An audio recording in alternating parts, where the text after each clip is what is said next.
اس کی रहमतें बुला रही हैं।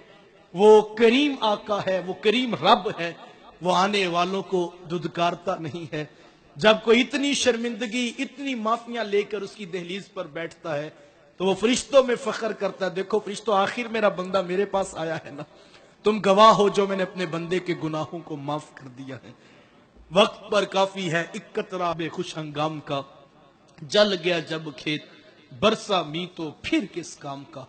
कल को हसरत होगी काश कि हम किसी चीखने वाले की आवाज पर लब्बैक कहकर माफी मांग लेते, माफ कर देते, लेकिन उस वक्त का पछताना कुछ काम नहीं आएगा।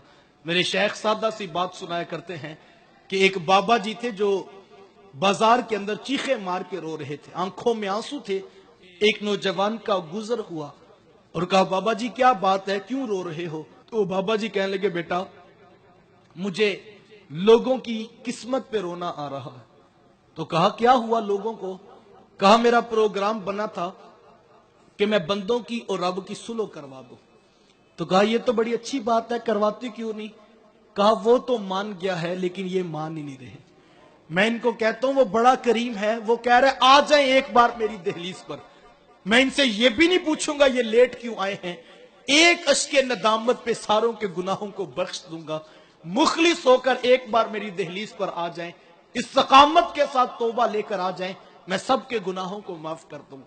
लेकिन मैं लोगों को कहता हूं कि वो बुला रहा है तो ये आते ही नहीं, ये मेरा मजाक उड़ाते हैं।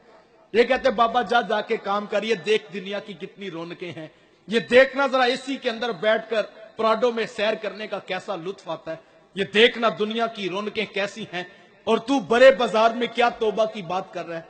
तो मुझे इनके ऊपर जो है वो रोना आ रहा है, कैसे बदकिस्मत है, वो करीब होकर इनको बुला रहा है और ये उसके आने पर भी नहीं आ रहे हैं। 2 4 10 दिन गुजरे कि वही नौजवान कब्रिस्तान के करीब से गुजरने लगा तो वही बाबा जी वहां पर बैठे रो रहे थे। तो नौजवान रुक कर कहने लगा बाबा बड़े अजीब बंदे हो, कभी बाजारों में रोते हो, कभी कब्रिस्तानों में रोते हो, आज क्या मसला है? तो बाबा जी कहने लगे बेटा मेरा मसला वही पुराना है। कहा आज क्या हुआ है? कहा आज फिर मेरा प्रोग्राम बना था कि बंदों की और रब की सुलह करवा दो। तो कहा चलो आज करवा दो। कहा आज ये तो सारे मानने बैठे हैं लेकिन वो नहीं मान रहा। मैं कहता हूं वालिक वो आ गए हैं, लेकिन अब बताया जाता है कि अब वक्त गुजर गया है, अब सांस टूट गई, अब सूरज मगरब से तुलू होगा, तौबा का दरवाजा बंद हो गया। अब हशर में जो जिसने कमाई की है वो उसके सामने रख दी जाएगी। मैं यामल मिस्काल ज़र्रतिन खैरन यरा, मैं यामल मिस्काल ज़र्रतिन शर्रन यरा। जिसने राई के दाने के बराबर भी नेकी की होगी अपनी आंखों से देख लेगा, जिसने राई के दाने के बराबर भी गुनाह किया होगा वो भी अपनी आंखों से देख लेगा। साहिबो ये दुनिया मकाफात अमल, ये दुनिया आखिरत की खेती है। हम यहाँ चंद लम्हों के लिए आए हैं, हम यहाँ लंबी उम्मीदें लगाकर बैठ गए। ये 8:30 हमने नमाज पढ़ी, अब घड़ी 9:30 से 9:45 की तरफ बढ़ गई। मैं और आप अपना मुहासबा करें, हमने तौबा रस्मी तौबा ना हो, तौबा ऐसी तौबा हो कि जिस तौबा के बाद गुनाहों की जिंदगी ना हो।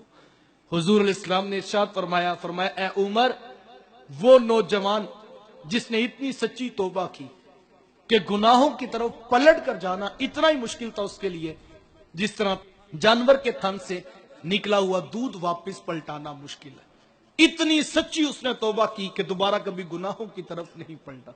तो हुजूर में उमर इतना खुशकिस्मत नौजवान है, कल क़यामत के दिन जन्नत में जिस दरवाजे से जाना चाहे जा सकता है, कोई शय इसको रोकने वाली नहीं।